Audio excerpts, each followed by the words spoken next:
Happy Monday evening, folks. Pre-show time. You're in the pre-show. If you're watching already or listening, you wouldn't be listening quite yet, just watching and listening over on the YouTube channel or on Facebook or any of those other places. This is the pre-show. We go live on air at Subspace Odyssey Radio at 3 minutes after the top of the hour. This is just for me to get set up and make sure I got everything lined up the way it's supposed to be. So I just got to close that window down a little bit so I can see the time as I'm going. And boom, voila. We are ready to roll. So how's everybody tonight? Hope you're doing well. We're going to do a very abbreviated Captain's Cabin, probably just a mention. Hi, how you doing? Kind of thing after the show. Get a little informal if anybody wants to talk about anything we talk about tonight. But it's not going to last long. And that's going to be changing too almost immediately this week. Not much Captain Cabin time. And there's reasons for it, and I'll tell you all about it later. So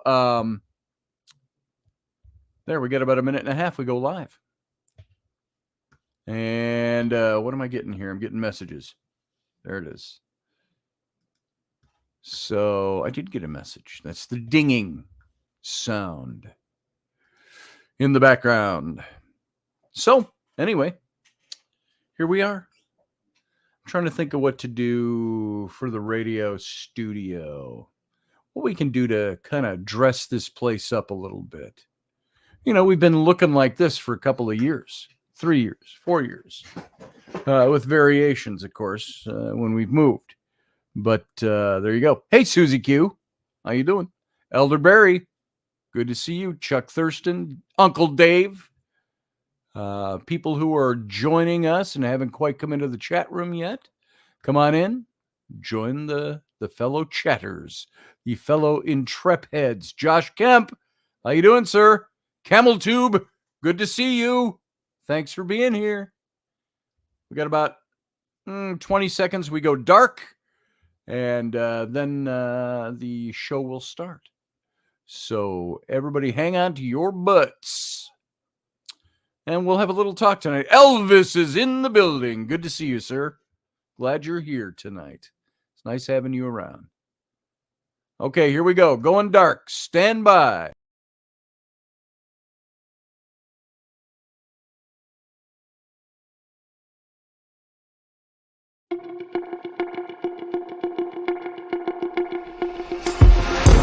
Intrepid radio program with Scotty Roberts.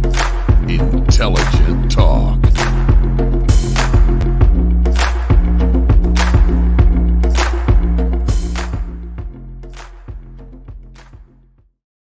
Happy Monday evening, everyone. Welcome to the program. I'm Scotty Roberts, your host, and this here is my show, the Intrepid radio program. You can hear us over on Subspace Odyssey Radio. And you can find the best place to listen is over at Odyssey Radio, O-D-Y-S-Y. Mind the spelling, O-D-Y-S-Y radio.com. And I think you can still go over to subspace.radio and listen.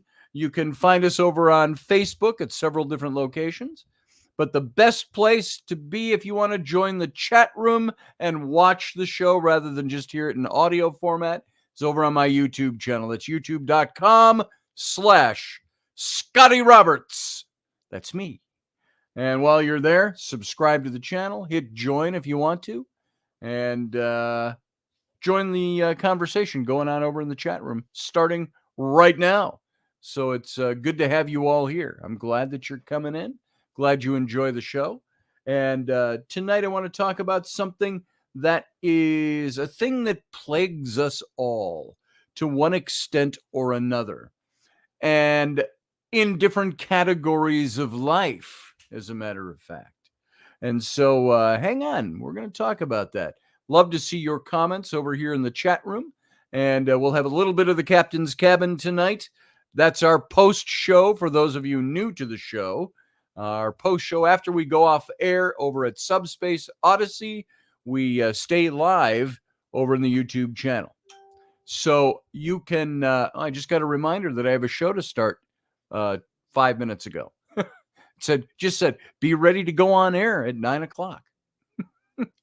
Thank you for that timely message. I'm glad I wasn't relying on that to be here on time. And so thank you all for being here. And I also want to mention, you can see over, let's see, which side is it when I'm looking this way? Right here. We got Fairy Legs. See that little logo there? The bunch of leggings all spread around in a circle. That is our sponsor, a big sponsor, Fairy Legs. You can go to fairylegs.com and see all their wares. And it's pretty much just one item. They do leggings. And it's leggings for women, but men can wear them too if you're so inclined to wear these things. I probably wouldn't wear many of them because, it's just not my style. But I don't wear leggings. But unless I'm wrestling. So all of you go over to fairylegs.com. If you're on Instagram, you can go to Fairy Legs Shop. That's their shop over there on Instagram, at Fairy Legs Shop. I think they told me that it was something like they were going to be just Fairy Legs over on Instagram, but somebody already had that name. And it was some weird guy showing off his hairy legs. So there you go. That's not who they are if you get there by mistake. At Fairy Legs Shop over on Instagram. Take a look. They've got over 100 designs up there, and they're very colorful. You can look at them while you're on the show here tonight, even if you're sitting at your computer. Go look at Instagram's an easy way to look at them because they're all lined up. You got to go kind of page to page with groupings of them over on their website. But either place, go take a peek, see what you think of their designs. And I know over on Instagram, they show the latest ones first. So you got to scroll all the way down and see everything that's been created over there. I think you'll enjoy them if you like dressing that way, if you like wearing leggings for working out, for casual, for whatever you do. You're going to find something there. And it's all pictorials on these leggings. It goes from witches to you got some occult in there. I'm not talking, like satanic or anything like that, but some occult stuff. You've got some mystery stuff. Bigfoot, I've seen in there. What else they have? Fairies, of course. The Fae. I don't know if they have other cryptids like Loch Ness or anything like that, but I know they have Bigfoot. And all different kinds of themes. So go take a look and just engorge yourself with the beautiful art that's over there. And if you want to get some leggings, help yourself over there. And you help our sponsor helps us. So thank you for that in advance. And so we're talking about what do you do when you don't get along? And what I meant at the very beginning when I was saying that this is a topic that can cover a broad spectrum of things in our lives. It can be, tonight we're talking about politics. What do you do when politics divide you? When do you put down the sword and find a better way? Or do you? Are there reasons you shouldn't stop the fight? And so I know everybody right now in our country. Before I get to that, let me put it this way. We have this in friendships. We have this kind of thing in relationships, and it doesn't always revolve around politics. It might be around other issues, but we always seem to have things that divide us. Do you have those people in your life where whenever you talk to them, all they do is complain about so-and-so or the fight that's going on with my ex or the fight with my mom or the fight with my brother-in-law or the whatever? And you hear those kinds of things every day, day in and day out. What about this whole divide in politics, which I will go so bold as to say something that Joe Biden ran on in the current administration was unity. I'm going to be the great unifier. And you know what? He has been anything but. He has continued to create divide. When you take half of the country that is that believes one way, and a big chunk of them that believe like MAGA Republicans. You got a lot of those out there, millions upon millions of them. You don't start a campaign from the White House telling how divisive MAGA Republicans are. That's not building unity. Now, that's just a microcosm. That's just one little thing. There's a whole argument to be had on that. I'm sure a whole debate that could be made on that topic alone. But you look at that. You look at things like the trans radical community that's out there. And I saw somebody say today, he said, look, the trans radicals are really downing parents and people that come out and say, look, I don't want my kids viewing this. And he said, it really comes down to this. All the attacks being made from the trans radical community is, you want to look at them and go, hey, you guys started this. There's the divide. And most people I know didn't have a huge problem with transgenderism, with drag shows, anything like that, or with LGBTQ plus communities. I don't have a problem with it. And most people I know don't. And most people I know who are conservative don't. The problem comes when you bring our kids into it. And then you will find a divide being set. And people are going to get really pissed off if that trans community has made this about whether or not they can do things in front of our kids because they want to win over a mindset at a very early age. That's not your place. You don't do that to my kids, and I'll resist that wherever it is. I don't care who you are. If you're the religious right and you want to try to win over my kids or indoctrinate them into thinking what you do is normal, and you know, for the trans community, they think that maybe there's an argument to be made there. I get that. If you think you're a woman, you can become a woman according to transgenderism, the trans radicals, I would say. But I heard Ben Shapiro, who's ultra conservative, he was on a stage and he was having hecklers and somebody was questioning him. And he asked this person, he said, well, you have to call men who want to be trans, you have to call them women. And so that argument was being made. And Ben said, look, you just told me you were an EMT. He says, what do you do when you have a trans woman in the ambulance and you find out this guy has a penis and he's got all the working, somebody you picked up that said, I believe I'm having, this was a true story, I believe I'm having a miscarriage, and was so off the deep end about a miscarriage and are they going to die? Their womb was hurting. They find out the guy didn't even have that equipment. So he asked this young person, what do you do in that situation? Do you list him as a man as you're bringing him in and say, this is a man, he's got man junk, we've got to deal with him and work with him on the basis of the fact that he's a biological male? And in that same argument, he said something akin to, he said to a young woman, I don't know if it was the same young woman, I think it was. He said, look, you're saying if you're transgender, it's because you believe you are and you can identify as anything you want. He said, more power to you. Identify all you want. He says, but I'll ask you a question. He says, you're about 20-something years old. He says, if you want to identify as a 60-year-old, you're welcome to do it. He says, but will the rest of the world accept the fact that you're 60 because you identify as 60?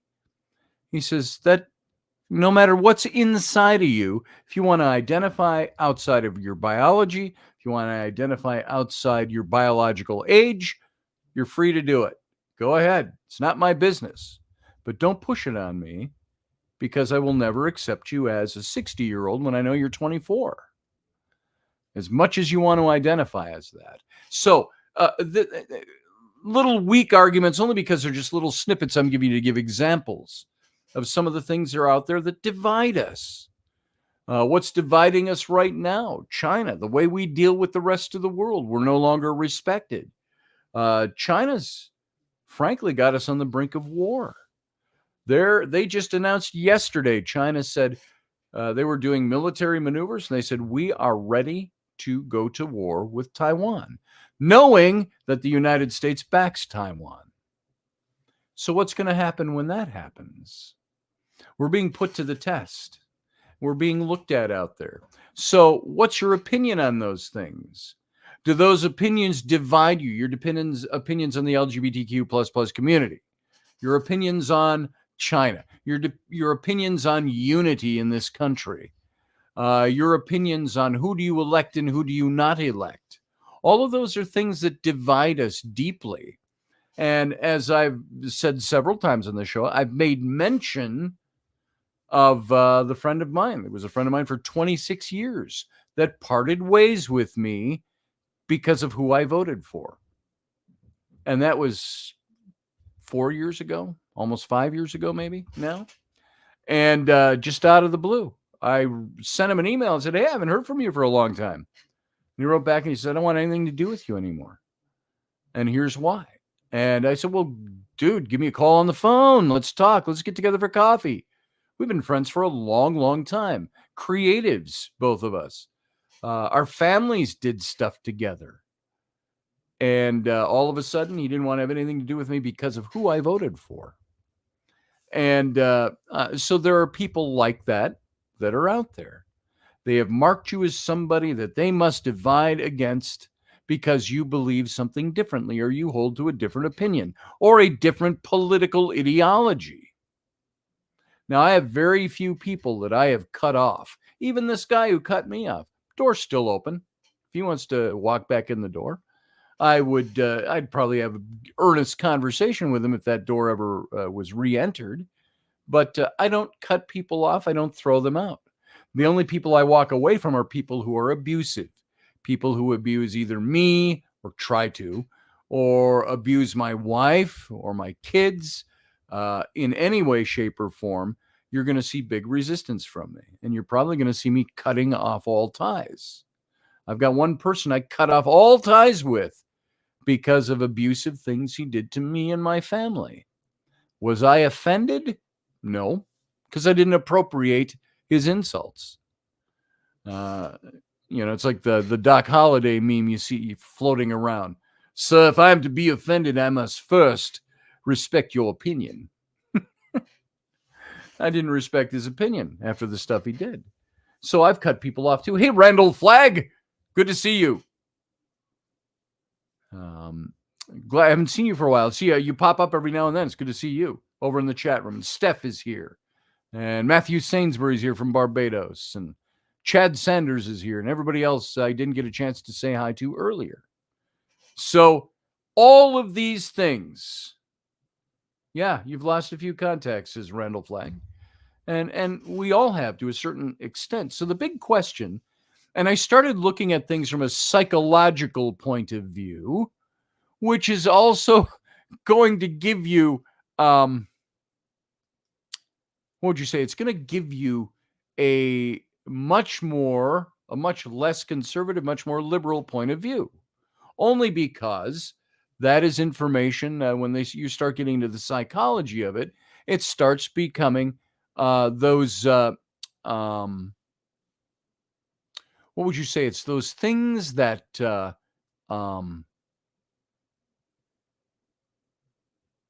go to feeling and personality as opposed to facts.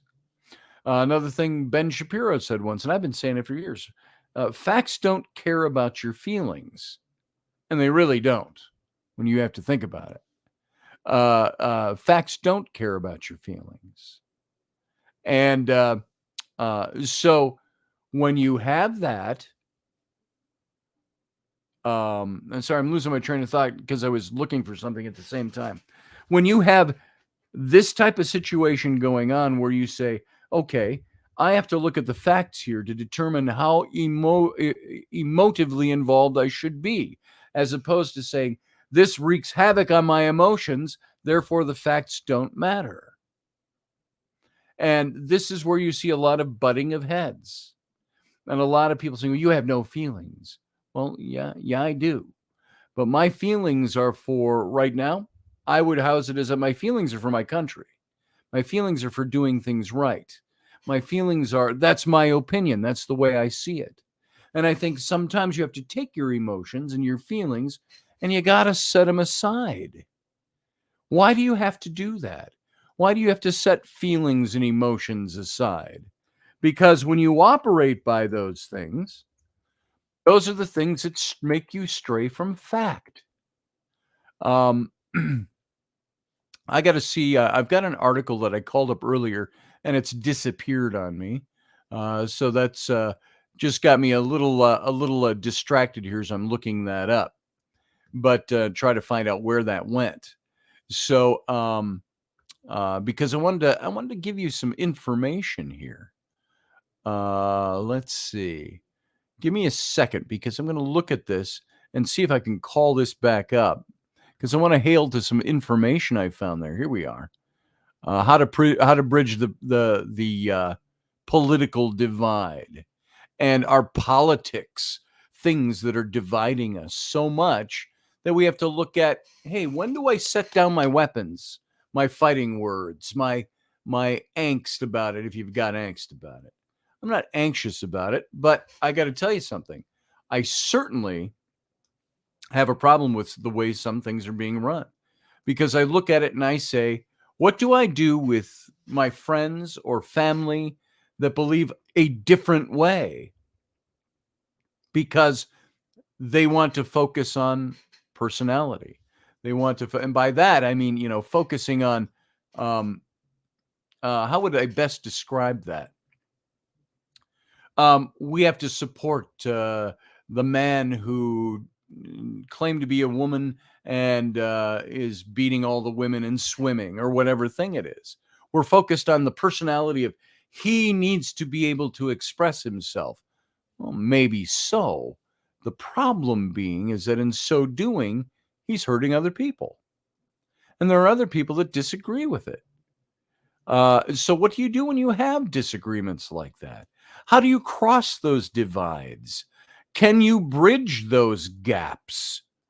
And so you have to look at our political differences straining our relationships. I've had relationships strained over politics. Now, you guys know me. I have a pretty strong, healthy opinion about my politics or the way I view the world, the way I think things should be done. I'm not perfect. I don't have all the answers. Obviously, no one person does. It's kind of like I posted this on my page earlier today, and I've heard this so much over the last few years.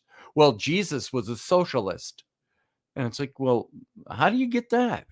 What makes you think Jesus was a socialist? By the way, CamelTube says China's shadow government is to take first position in the world stage. We here in the U.S. need to get a grip, and our military better snap up. The DS, the deep state in the U.S., was to capitulate with Rothschild China. And I lost it, scrolled off here. I said it, he says. There you go. So, yeah, interesting thoughts. And I'm not far from what you're saying there. Uncle Dave has all the answers. He said he has all the answers. So we can stop the show now and you can go just call Uncle Dave. So what do you do when these differences rise up? How do you deal with these differences when they're there? Are political differences straining your relationships? Now, there's 8 key phrases, according to psychology, that can bridge political differences, and 3 that widen the gulf. Have you ever said to anybody in your own family, hey, no politics at the dinner table? That's sad, I think. You should be at the dinner table, be able to, with your family and your loved ones, be able to talk about anything. So what happens politically impacts us all. What happens politically impacts us all. Emphasizing the right word. Yet political differences can easily strain family relationships, friend relationships, any relationships you might have out there. And why do political differences create so much tension? Does anybody have the answer to that out there? Hey, Barbie D in the chat room. Any differences between people can trigger these desires that we have to convince the other person to see it my way. Convincing, however, can create relationship rifts. Better to simply share perspectives if you want to sustain a gratifying relationship.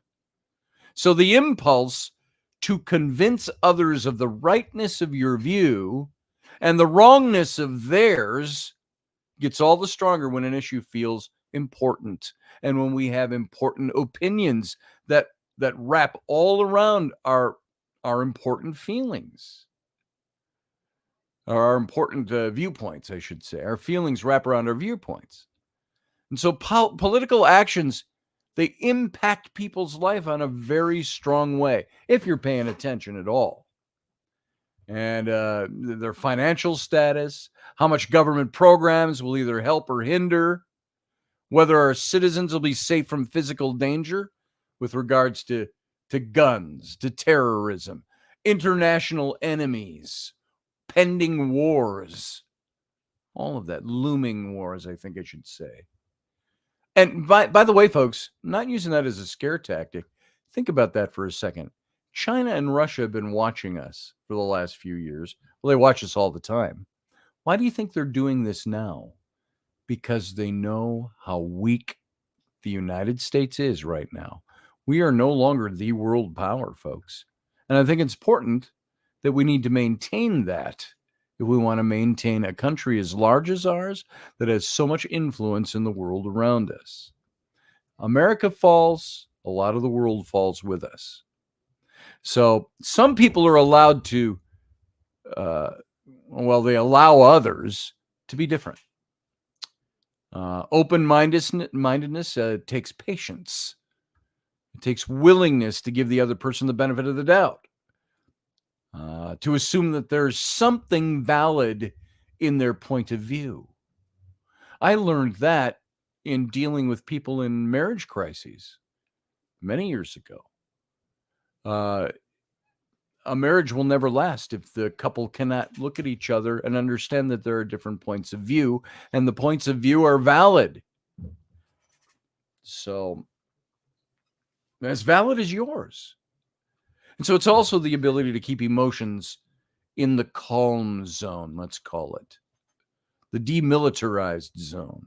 So do you try to convince others that your view is the best and the only correct perspective, or do you prefer collaborative dialogue? Now, I'm going to say this too. Sometimes diplomacy can only be attained through supremacy. You try to be the weaker, say in an international crisis. If you are the weaker of two parties, guess what? Your call for diplomacy can be pretty lame and pretty weak. So what do you do in that situation? So this is why I think America needs to be strong. And for our sakes, it's okay to have, here's one of those words that gets people worked up, or phrases, American exceptionalism. Are we exceptional right now? Yeah, we're exceptionally weak right now. What our country needs is to be exceptionally strong. But I also think that there is might that is right, and there is might that tries to enslave. And we can bring up all the different hypotheticals about, well, we're actually enslaved here because of our taxes, blah, blah, blah. You know what I mean? You know what I'm talking about. So here's a couple of lists to look at. Here are things that are good to use when you are talking to somebody. I got 8 things here. And some of these are going to seem really simplistic. And maybe that's because it is actually very simplistic to stop the nonsense and the fighting and the disunity. I look at when I say, and I've said it 100 times on this show, when I talk about you can't offend me, you know why? Because I'd have to appropriate your intended insult in order for it to offend me. I choose not to appropriate it. Can I get pissed off by something you say because you're a moron? Yeah, I can. If you say a stupid thing, I'll go, man, that's kind of a stupid thing. But for the most part, I don't get offended. But these are the things, and that's such a simple thing. I will not be offended by anything because I choose not to be. It's that simple. Do I get mad about things? Yeah, but I don't take personal offense. Do I think there needs to be change in some things? Yeah, but I don't take personal insult out of it. So here's a short list of very simple things you can do to help preserve relationship and friendship when you are on diametrically opposed ends of the scale. You can say, yes, yeah, that's a concern for me as well. Somebody brings something up and you say, yeah, that's a concern for me. Okay. You take it to the nth degree and start getting silly with it. It's harder to do that, but sometimes you just have to acknowledge the other person's argument. Say, okay, yeah, I get that. I get your argument. I understand that. I get it. And it concerns me too. Second one is, I agree that politics and personality both are important to consider. These are so simplistic and maybe even a little wishy-washy, that they don't have a lot of power, but they are statements we can make. If my wife says to me something that's very insulting because she wants me to see it her way, I can go, you bitch on wheels. You are so wrong. I don't do that, and blah, blah, blah, and on and on. The argument goes and the argument builds. Many times, it just takes me sucking it up and going, okay, I see your point. I might not agree with everything you're saying, but I see your point. Tell me more. Tell me what you want me to know out of this. Then there's the what. In this case, so far I've covered yes. I agree that ... How about what? In other words, what do you think might XYZ? What do you think might solve this problem? Or how? How do you feel about it? Now, here's a thing where I get a little stuck on this. I feel strongly and I'm passionate about many things. I sometimes have to turn off the passion and turn on the logic and say, yeah, maybe that makes us, this is what I feel. This is how I feel about this. This is how I feel about people. This is how I feel about this. This is how I feel about that. But many times, that's not going to dissuade disaster, how I feel about it. What might dissuade disaster is, have you considered thinking about it from this point of view? And take the personality out sometimes, take the feelings out, turn on the logic and say, facts don't always give a shit about how we feel. Do you realize that? Do you know that? You can start to say things like, number 5 is, my concern is ... You voice your concerns. Number 6 is, what are your concerns in considering who to vote for? How do you solve this problem? How do you solve that problem? How do you deal with this? Look at all the issues. Make a top 10 list of your issues with things right now and say, how could these be resolved? When there are people who are good people who think different ways on the opposite sides of the argument. And at the same time, you can say, yeah, I agree that taxes are unappealing. And at the same time, find them useful for this. Or the other way around with that argument. I happen to be somebody that believes we're already way too taxed. If you are taxed on your income, how many of you work? How many of you get a paycheck? How many of you have your taxes automatically deducted by the IRS and then the state governments out of your paychecks? probably almost all of us. But did you know when you're being taxed on your income, and then you also have to pay tax on goods and services, you got two things taking your money away. First, you're getting your money taken by the government in income tax.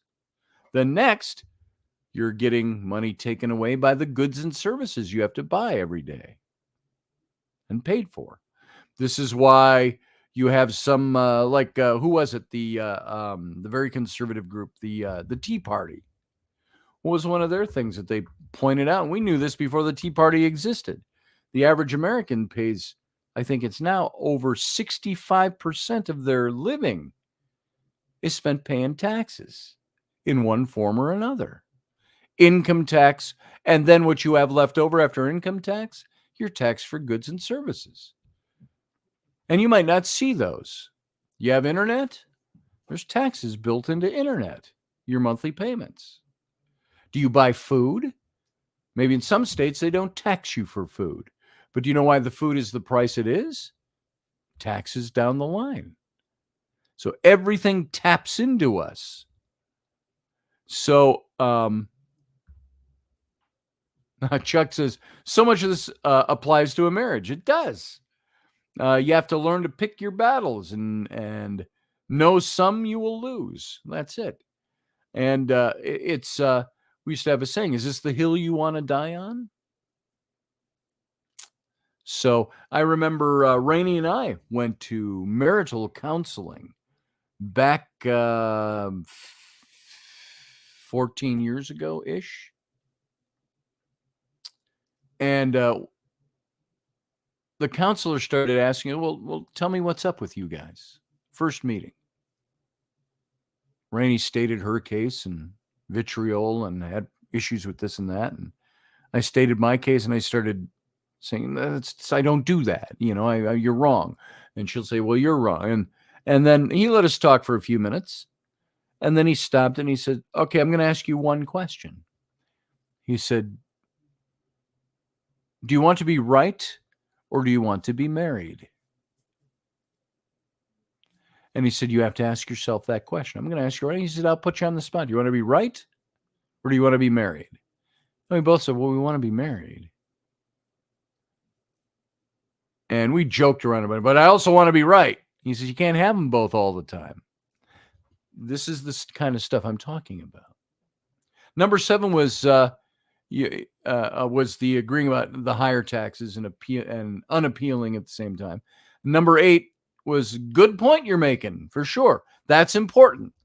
And other positive words of agreement or appreciation.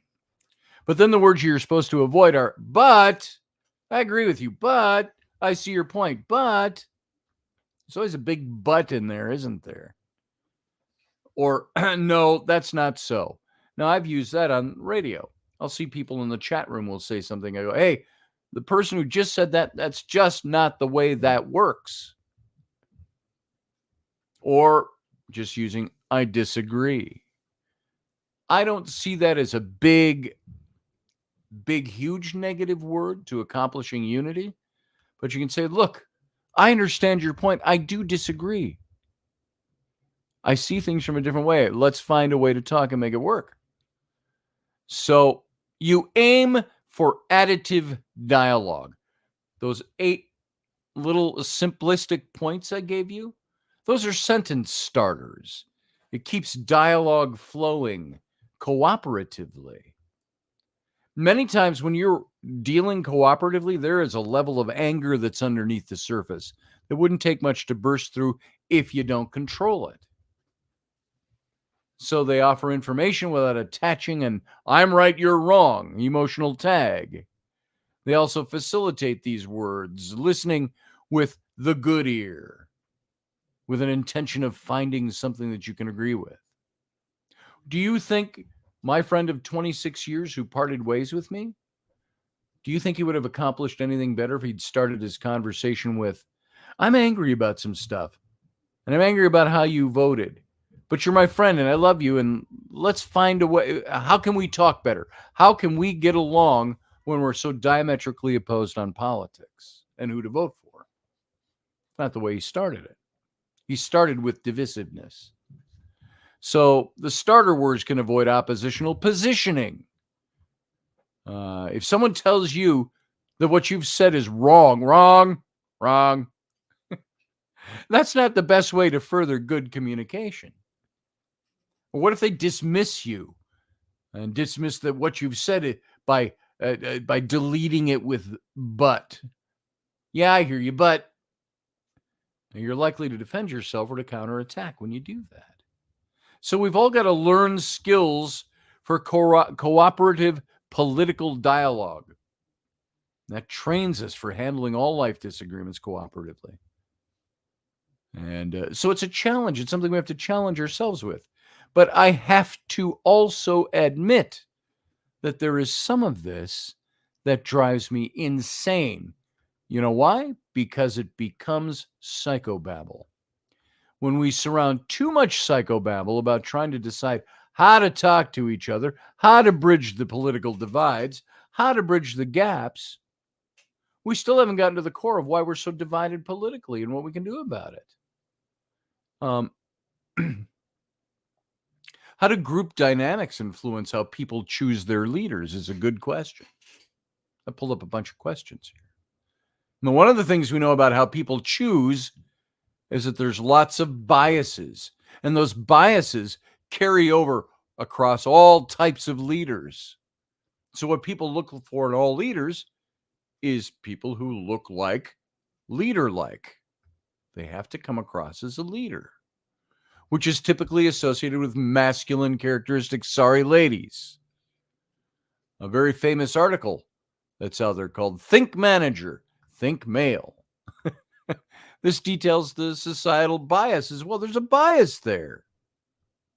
But the image of leaders is starting to change a bit, isn't it? Many of us want a more relationship-oriented leader in our country. For me, like I said, when I voted for Trump, we got into that argument with people. Well, Joe Biden is so feeling. He feels your pain. And I said, I don't need a president to feel my pain or to kowtow to one particular set of personality issues that are out there. I need a president. I need the GSD president, the get shit done. Get in there, do what you need to do to fix the problem and fix it. And many times you got to step on people's toes to do it, because you're going to step all over the personality types. You're going to step all over the people who operate by feelings. And there's nothing wrong with having feelings. I make fun of it because we've elevated feelings to be something that is above facts. Many of us want a more relationship-oriented leader in this country. We got one right now, by the way, relationship-oriented. Women make better leaders than men, as evidenced by research on current theories of transformational leadership. However, leaders remain disproportionately male because of lingering institutional bias and sexism. What do you do about that? I have no problem with when I was never going to vote for Hillary. I said, I have my reasons. Oh, you just don't want to see a woman in office. I said, you make an interesting point there, but you're wrong. I don't care about whether the leader is a man or a woman. I care about whether the leader can be a leader. I said, did you say that about whether you agree with her politics or not? You're saying Hillary back then. I said, if you agree with their politics or not, I said, what about in the last election? What about Tulsi Gabbard? People may go, oh, I don't like Tulsi Gabbard. Some people go, I love Tulsi Gabbard. Would she make a good leader is the question. And are the things that she stands for things that are good or bad for the country? Those are the things that lead me to vote for who I vote for. So when we've got this whole sexism thing out there on the right doesn't want, the right would put a woman up for office. There's one running right now that put her hat in on the Republican side. Chuck Thurston says neither Trump nor Biden are our future. We seriously need new blood and new ideas, a newer approach. See, I think Trump had the new blood and the new ideas and the new approach. People were screaming for somebody to run the country that was like a businessman. Well, Trump did that, and then everybody hated him. I still can't get into any really good conversations with anybody who says they hate Trump and they use the orange moniker when they talk about him, or 45. They can't even say his name. To me, that's a dumbass. They can't say, just as I say President Obama, because he was once a president. President Clinton, he was once a president. He earned that title. President Trump, someday there will be a President Biden who's no longer in office. And you give them the respect of the title, whether you agree with them or not. But new ideas, Trump had a great new idea. Fix it. Get us back to where we were once on a standard that made us leaders in the world. Not happening right now. We're becoming less and less leaders in the world daily, if you haven't looked. And that would be my opinion. How would you respond to that? My opinion is generally based on, I like to use facts. Just look out there.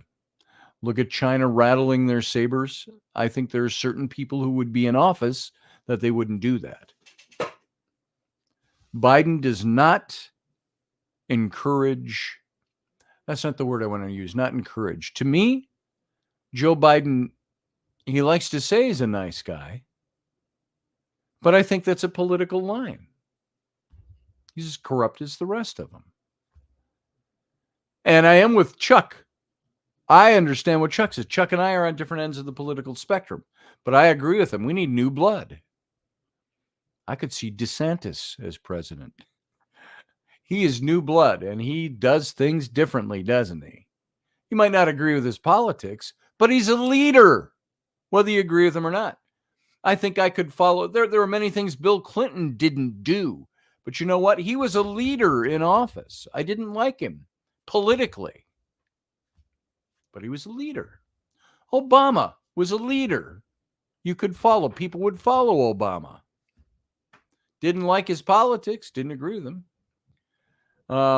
The other factor that emerges is that people who are perceived as leader-like are extroverted people.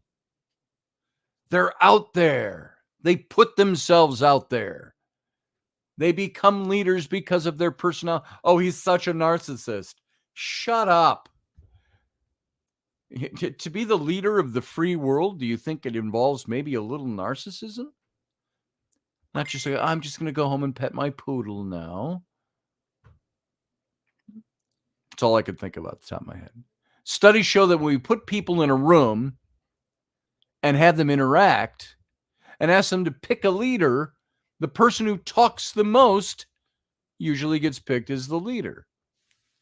And I'm not talking about babbling talk, the person who says the most substantive stuff. Hey, Chuck should be our leader because he can talk well.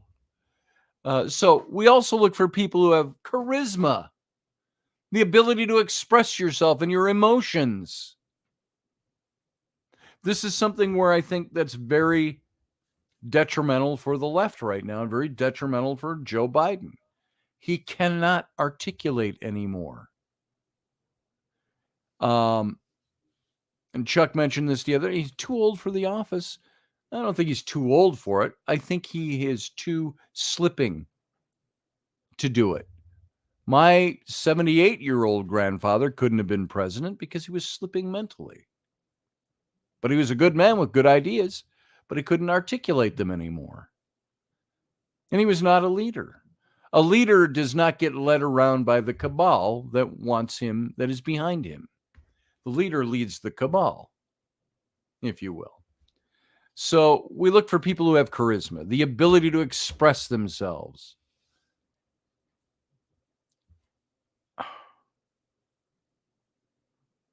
There was a study that was done that examined extroversion and leadership across its lifespan. And what was found was that extroversion advantage disappeared when you put social skills into the equation. So in other words, it's not just the ones who talk the most that make the best leaders, it's the skilled communicators. I compare a Donald Trump and a Ronald Reagan, and there's no comparison in my book. I voted for Trump. I thought he was doing a good job, but he didn't have the leadership qualities of a Ronald Reagan. I felt his leadership was had its different source.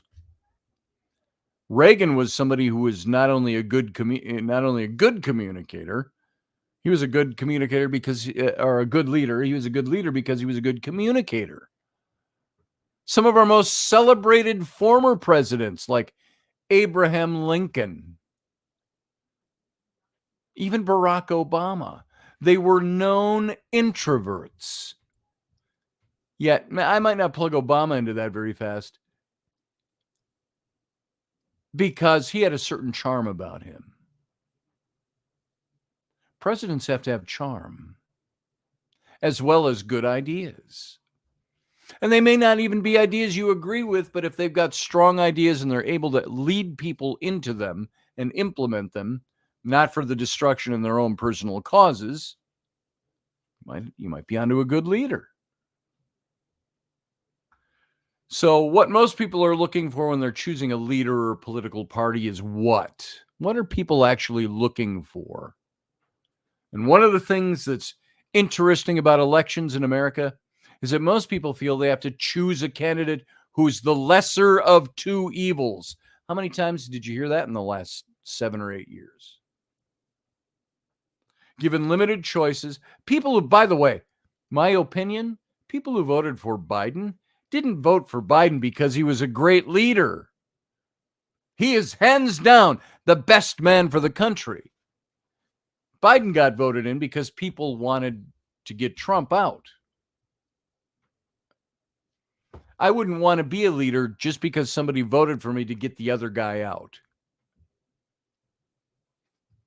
I'd be working extra hard to show you what a good leader I was. So given limited choices, people ask themselves when choosing a leader, does this person represent me? Do they represent what I think? Now, Reagan was very articulate, Chuck. He was. So does this person represent me? And this is known as in-group, out-group bias. And it's a decisive factor for most people when they choose a leader or political party. Does this guy represent me? Now, do I sometimes vote for people I don't agree with everything they say? Yeah, because I can't be a singular issue voter. Oh, he doesn't stand up for the rights of frog owners. So therefore, I'm going to vote for the guy who's a frog owner. I'm going to write somebody in. So my vote doesn't really matter. I don't make it matter. I don't put it somewhere where it's being put to use. I throw it away. George W. Bush in 2000. People didn't think he was the brightest guy in the closet, brightest bulb on the shelf, or broom in the closet, whatever analogy you want to use. But when asked about his appeal, people said, well, he's like one of us. He's a guy you can have a beer with. People liked him even though they disagreed with him. Donald Trump supporters didn't see him as a rich guy in debt. They saw him as a businessman. So they threw their support behind him. They liked, even with his coarse ways of saying things, he was the GSD, the get shit done president. So they threw their support behind him, as did I. So as people, we tend to conflate charisma with celebrity status. But those are two totally different things. While Trump has this great ability to arouse emotions in his followers, that's what's known as emotional contagion process. Some think he doesn't have true charisma at all, and that he focuses more on engaging followers to obtain positive outcomes together. He has celebrity status, but perhaps not the required charisma to be a leader that connects positively. But that's only from one point of view. That's from the point of view that says, I need a feeling president, one who feels my pain. The president has to have that, but a president also has to deal with facts and how to fix it. And not everybody's going to be happy. You've heard the old saying, it's so old. You're going to please some of the people some of the time, all of the people some of the time, but you're never going to please all of the people all of the time. That's why we have parties in this country. Josh Kemp says, if he would have to campaign instead of staying in his basement, I don't think he would have been voted into office. Well, that's the thing. I saw him on a little news clip today or yesterday, where there's a news clip of him saying somebody was talking to him, a CBS person, and they asked him, so are you going to run? And he said, well, he really skirted the question. He didn't answer it. Then he says, well, I intend to, is how he ended it. He said, what I intend to. You know all that. You all know that. Is he somebody we should be voting for? On what basis would you vote for the leadership that Joe Biden imparts? And I got to tell you, even if you're not a conservative or a Republican or a libertarian, and you are a liberal Democrat, you know what? You got people on your side that are much better than what's in now. You don't have to agree with them. I don't have to agree with them politically. But you're going to need to find somebody who's got charisma, somebody who is a leader, who has leadership skills. Name me somebody on the left who does, that's going to throw their hat in the ring. I think they're all being warned against it. Keep Biden in for 4 more years if they can. They have to wheel him out in a vat of formaldehyde. They'll run him if they think he'll win. So there's all kinds of stuff here. We're down to about a minute left. Not even. We got to get out of here in about 20 seconds for the radio audience. So we'll cut that off there for tonight. Maybe talk about it a bit in the captain's cabin. But those of you on radio, I want to thank you for being here. Join us over in the chat room over on my YouTube channel. And for now, live long and prosper. We'll be right back, folks. Join us every weeknight at 9 p.m. Central Standard Time, 10 p.m. Eastern. The Intrepid radio program, a Scotty Roberts Productions broadcast.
All right, folks, welcome back to the Captain's Cabin. We won't be here for very long tonight, but I see some good points being made over there.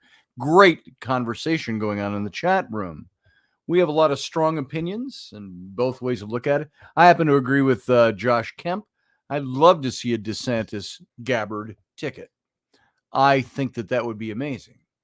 I like it. I don't agree with everything she says, but I agree with almost most of what she says when I hear her talking. She's either got hidden things that sneaky underneath, the vest, or she's pretty genuine person. I like that. Chuck says, living in California, I like Newsom. Not perfect, and at least he can talk a sentence and has done so. See, Newsom has the look of a good leader. My opinion is I don't like him. I've watched too much of what he's done, and I really don't like him.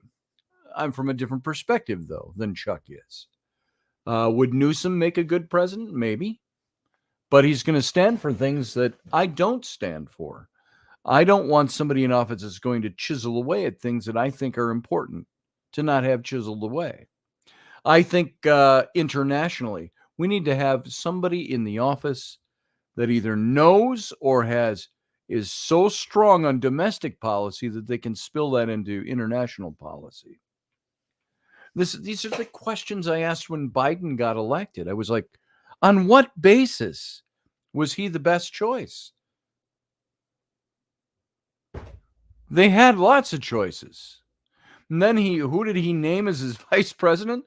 The person who got driven out of the electoral process early on because she couldn't even make 1% favorable reaction from her own people, Democrats.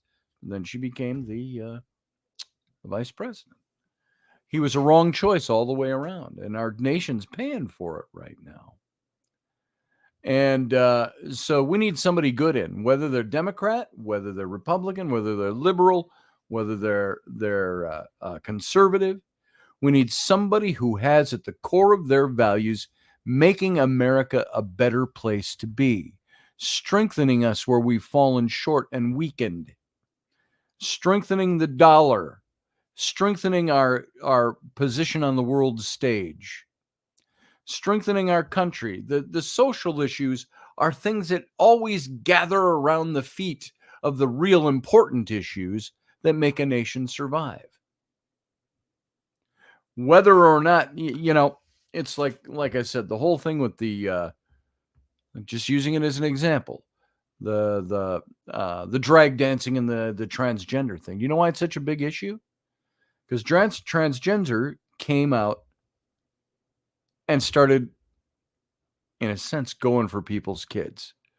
They want to convince them, and a lot of Americans said, no, you can do whatever you want. And they aren't saying even go do it in your own corner.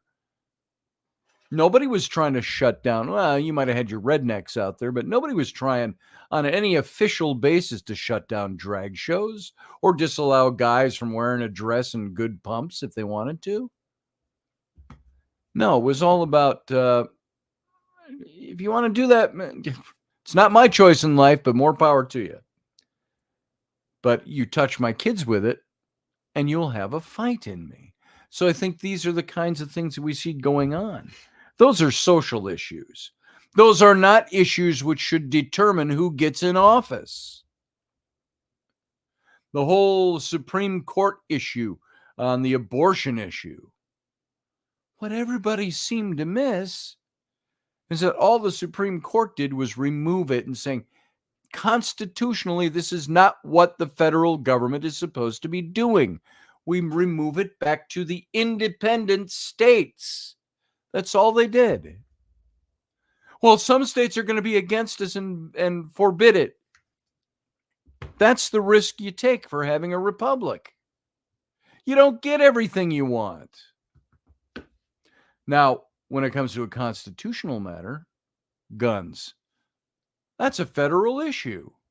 That's right smack in the Constitution. As I said before, as that one comedian I was watching put it, he said, what was the most important thing that they put down? The First Amendment to the Constitution, the right to freedom of speech and freedom of religion, freedom of the press.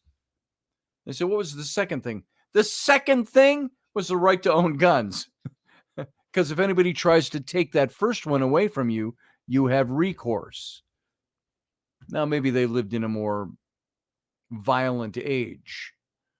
Well, how violent do you think our age is going to get if you pull the United States to a position on the world stage where it has no power to implement anything better out there? Do you think for a minute there aren't countries out there that want to come and kill every last citizen in this country?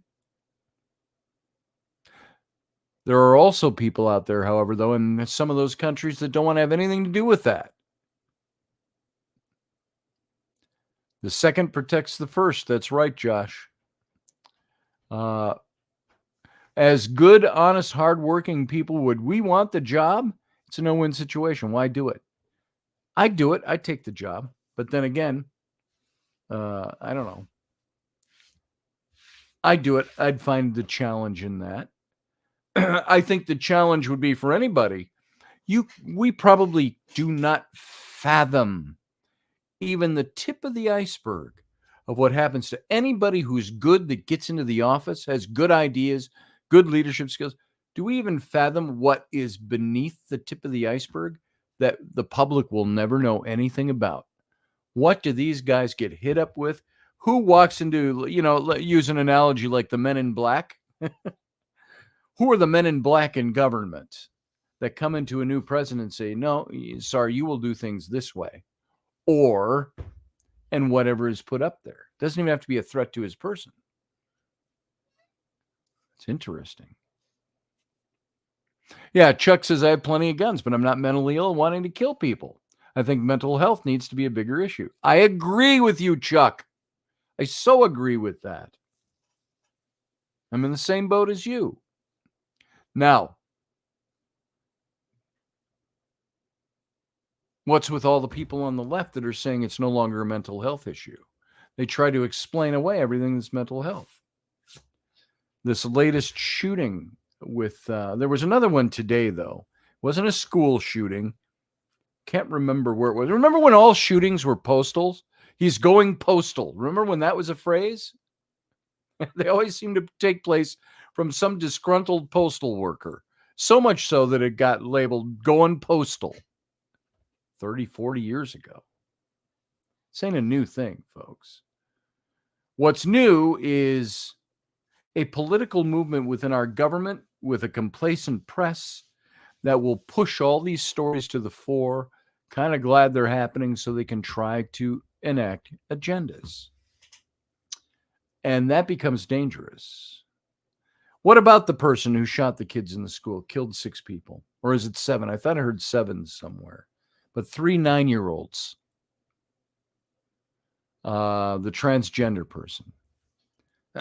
All we've seen is sympathy for her and the transgender community. From the transgender community.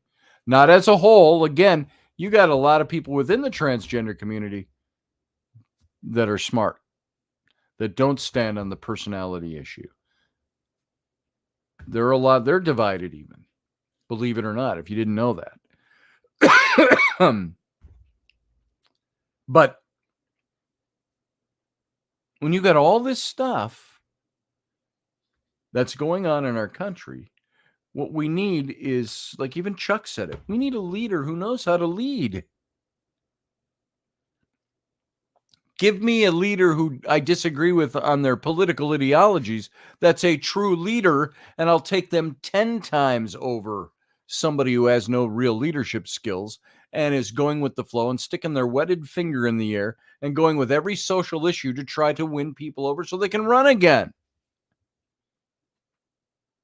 I'll take the liberal politician I disagree with ideologically over that kind of person any day, if those are my choices.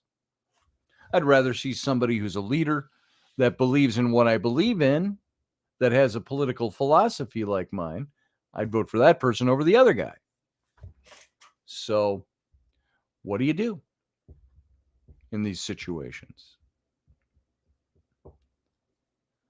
I know right now, the position our country is in right now, I will vote for anybody that is opposed to the agenda that's in place right now. And that's not just carte blanche, not one of, weird opposed to it. Somebody who has an opposing political opinion and will lead from that standpoint, that basis, and will do a good job doing it, I'll vote for that person any day of the week. I don't even know who they are yet, and I would vote for them.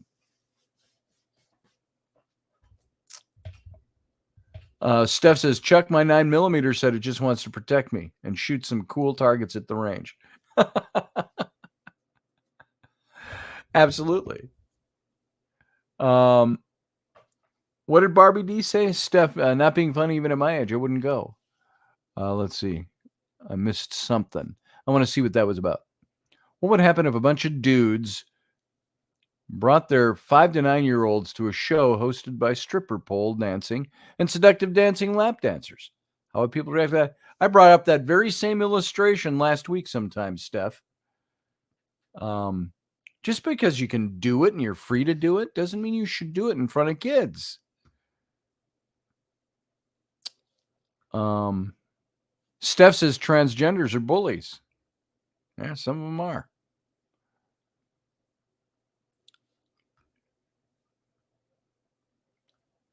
Something I missed. Randall said some Joe. That's what helped elect Trump. The swamp didn't like him because he was an outsider. Well, that's it. But you're not one of us. And you don't do things the way we do them. You make fun of people. I'd rather have somebody making fun of somebody than, you know what? I don't know. I suppose this would attest to what kind of handlers you have once you're a president. I would be a president that would just lay it on the line. I'm sorry. That's the way I believe. I believe in common sense. I would believe in telling a country, if you do this, this is what's going to happen. Joe Biden's not laying it on the line when he decries MAGA people.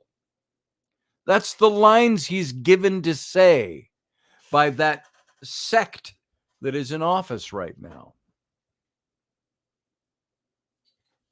We're always going to disagree with someone.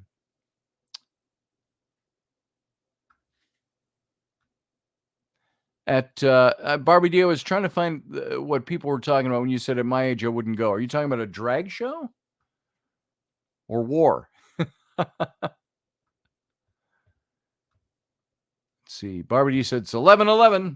It's only 10:15 here, 10:13 now. So I missed your 11:11. So did we get anywhere near finding ways to look at people who think differently and say, it's okay that you think differently than me, but we're friends? That's what I said to my friend of 26 years that parted ways with me. I said, I don't even know who you voted for because we never talked about that stuff. We just didn't get into politics. We had too many other cool things. We would talk about aliens. We would talk about like America Unearthed, Scott Walter, and that kind of thing, mysterious Earth mysteries. We would talk about creative stuff all the time, doing creative stuff together. We would talk about philosophy. And strange enough, I don't remember us ever talking about politics per se. We had more important things to talk about together. I kind of always assumed we were on the same page because we never really discussed it and there was never a problem. So Elvis can mumble like Biden. Yeah, the drag show. You know what? Not my thing. I've seen really good drag entertainers. Uncle Dave will attest to this at the festival, Renaissance Festival. There were a lot of gay men out there, a lot of lesbians. And we had drag queens that were part of our show. I didn't care. But it wasn't my thing. It just was not something I was interested in seeing. You know, not because it was judgmental of anybody, just didn't hold my interest. I had one guy that was an entertainment director of ours at one time, or at least in charge of the cast in some way. I don't remember what his exact position was, but it was when I was still out there, and he was talking about his drag shows that he does. Gay man, did drag shows, and I don't know exactly what the question was. It was probably something like, well, what do you do with your junk when you're in a female bikini bottom or something? He says, oh, Scotty. And I'm only talking this way because this is the way he talked. Now, I'm not mocking him. He didn't have a lisp, but he did have that kind of the voice that sets off your gaydar. Oh, he says it was lots and lots of duct tape. I'm like, oh my God. And I said, how'd you get it off? And he said, well, first you had to make sure that you were shaved down there because you didn't want to give yourself, an involuntary, Brazilian. And so, we talked a lot about that stuff and we had fun with it. And I had gay friends out there and it was not a problem for me. It was just not my choice. Or some would say my orientation, my sexual orientation to like. And I always said jokingly, there's nothing about a man's hairy ass that turns me on. So that was just not my thing. But I didn't care. That was their thing. I got invited to their parties. I had some of them hit on me a couple of times. And they knew I was straight. And we just laughed it off. I said, if I was so inclined, I said, you'd be the guy. I said, but I'm just not inclined. And I think that's where that line came from. And Uncle Dave would know who I'm talking about if I mentioned him. So, so we just laughed it off. He wasn't pushy about anything. He just let me know. Well, if you ever want it, it's here. And it's like, okay. I said, man, I appreciate that. Let's go have a beer. We were at a party. That was at the Uncle Dave, if you're listening, that was at the Lockins Christmas party that happened 20 years ago, almost 20 years ago. So, and I'm not off on just that topic about I was going to say drag racing, almost came off my tongue. Drag queens. It doesn't matter to me. Transgenders. There's so many other issues that are similar types of issues that I'm like, you know what? I'm just on a different side of the coin of that issue. All I want for our country, I want my country to be a strong, free country when my grandkids, who I don't even have any yet, when my grandkids grow up and are my age, they can still say, we have a free country. Our Constitution still stands. Our flag still flies. You can get all patriotic and passionate about that.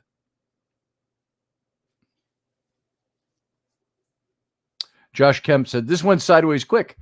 I've been to bar before for a show because I was with a few females and wanted to see it. It was actually fun.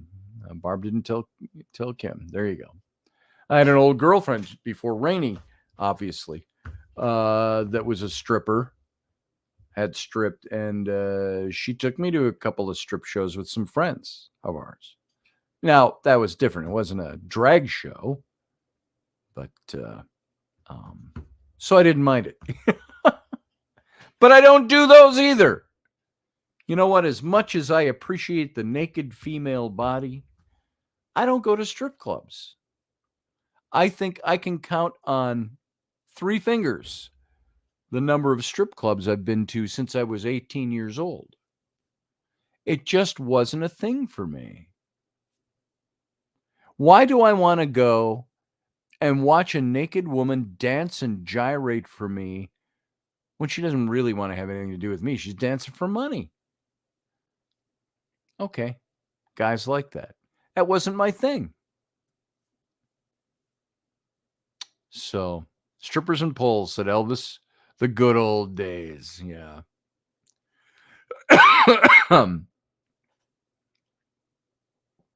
So Roger Rabbit says, I've never been to a strip club. Probably never will.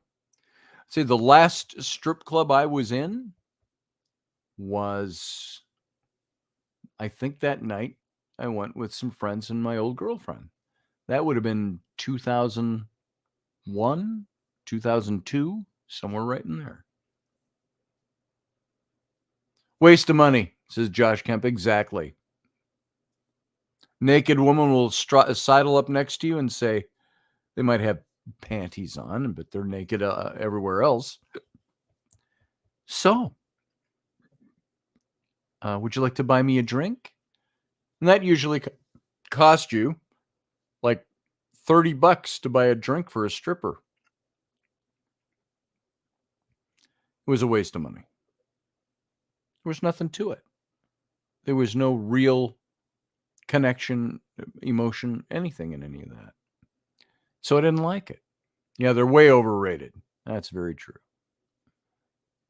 So, if I want naked, I stay home. Valor says, I always thought strip shows would be just frustrating. Yeah. You mean for both parties, the dancer or the observer? Yeah, I would think that would be very frustrating. I remember the night before I went into the Marine Corps, that was one of the 3 times I went to a strip club. I went with a bunch of the guys that were going to be heading out the next morning with, or that night. We had to catch our flight. And remember, this was pre 9/11, so you could drive to the airport 8 minutes before your flight took off and run to the gate without security. Those were those days, early 80s. And so there was one of these kids. I was 22 and had just joined the Marine Corps, and he was 17. And we took him to the strip club. It wasn't my idea to go to the strip club. It was a couple of the other guys. Let's go to the strip club. Okay. So I went along with them and went to the strip club. And I was watching this kid just sitting at 17. He was just like, he was transfixed. He'd probably never seen a naked woman before, other than pictures, magazines. Delaney says, every time I went to a strip club, I left with their money. There it is. So, yeah, Roger says, damn straight, I'll take a personal show at home. It's bought and paid for and fed already. Yeah. So, yeah, I rather enjoy that here myself. So, there's that. So this conversation, not really a conversation. I'm just blabbing now, and I'm digressing off of any points we were trying to make. So, bottom line for me, I don't need to unfriend somebody because they believe differently than me in their political ideologies or their walks of life or their chosen paths. Unless those things involve hurting other people deliberately.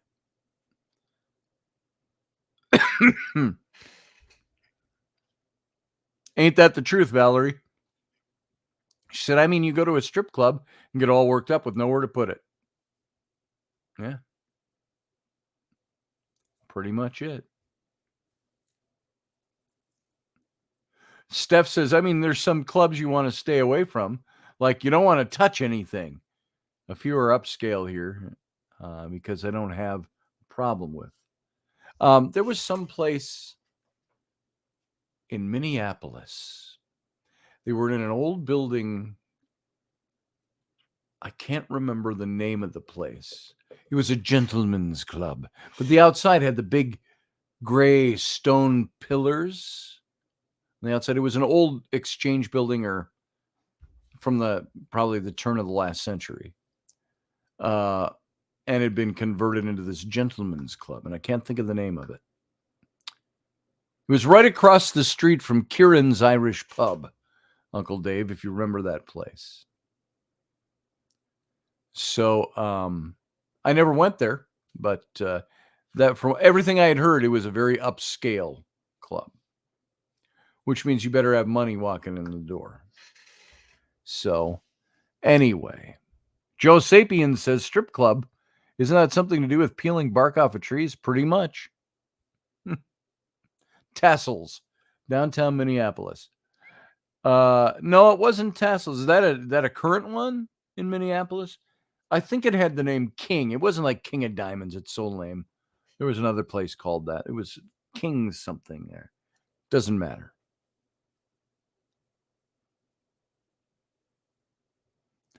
Josh Kemp says, well, I'm thinking of you.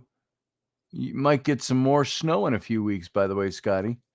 Well, it's going to be 80 degrees tomorrow, so I hope not. I hope it's gone for good. If we get it in a few weeks, we'll have a cold snap. It'll come, snow on us, and be gone the next day. It's kind of the way those things work. So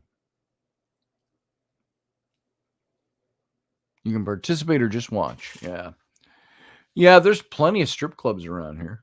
I had a good friend of mine who's in business here in the Minneapolis area. Very successful. A few years ago, he asked me, hey, Scotty, I have this opportunity to buy. There's a exotic strip club that was right across the river from Minnesota into Wisconsin. And I can't even think of what the name of it was. And he said, I've got an opportunity to buy that place. Do you think I should? I said, and keep it a strip club?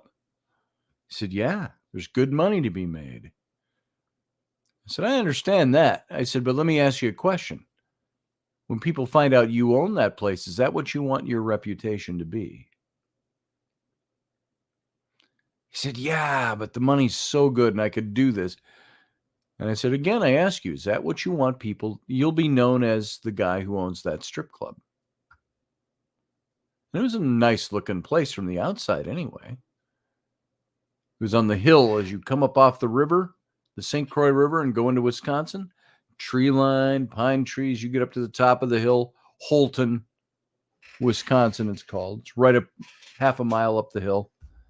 And it was a nice place there, nice looking place. And so he didn't buy it. I would like to think it was on my advice. And I told him, I said, brother, I said, you and I like naked women equally. I said, I got nothing against naked women. I got nothing against a naked woman that wants to dance for money. It's her choice. But I said, do you want to be the guy that owns it? I said, I don't think so. So he went into other things and he did very well for himself. In other things, much more acceptable than a strip club. And I'm not down on strip clubs. If you want to go to a strip club, it's your choice. And like Steph said, there's good ones, there's dingy ones. One of the three I was in was a dingy one. And I'm like, oh my God. So, and that was back in the late 80s. I was at that one. It still exists. It's been renamed. It's something else now. You're still sick, Scotty. 3 weeks now. I got a scratchy cough today. That's all.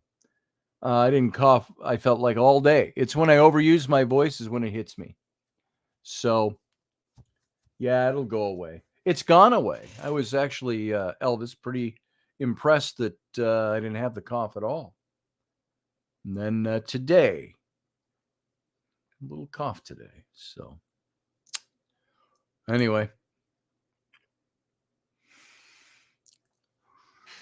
There's also the Bunny Ranch. Says, well, Steph, that's a whorehouse. That's a house of ill repute. They don't just dance for you; they dance on you there. So I've heard tell. So, and I got dry, scratchy throat tonight, and I had water I brought down with me, and I left it somewhere else. So anyway, folks, there it is. It's 10:30, and so I'm going to wrap this up. I got places to be tomorrow, and I got to be up and get to them. Be gone all morning tomorrow. So I appreciate the fact that you all come in here. And, and by the way, I'll just say to Elvis, do you know I've had this identical cough for about 30 years now. My doc says there's nothing wrong with me. Can't find anything wrong. So why do I have a cough? I have nasal drip and it dries my throat out. Whatever. Gross talking stuff. But I still got it. So. And then the more I talk, the more my voice goes. You're welcome, Joe Sapien. Thank you for being here. Barbie D, Josh Kemp, Elvis, Steph, Chuck Thurston, Uncle Dave, Valerie, everybody else who's here, Josh, Delaney, Roger Rabbit. So I hope I didn't miss anybody. But thanks for being here. I'm going to get out of here. Barbie D, I don't know if she's still here, if she left already. So for now, that's it. I'll be back tomorrow with Wendy for Robertson. And that's at 4 p.m. Central, 5 p.m. Eastern tomorrow. And then back again Wednesday and Friday. Now, Friday, I may have a special guest on the show because we're going to do Now It Is Down to the Wire, the official launch of Patriot Propaganda Apparel. That's a company I'm a third owner of, and we have high hopes that this is going to go very well. And so our official launch, I'm going to have Matt come on, Matt Locke, and talk about that with us. So you be sure to tune in. It's not going to be the whole show. It's going to be part of the show.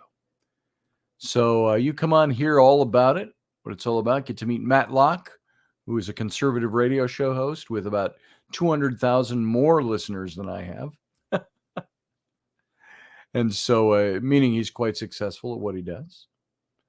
And that's it for the week. Other than that, see what I mean? It's just dry cough, bugging the hell out of me. And now I've talked my throat into a state of needing to cough. So everybody, you have a good night.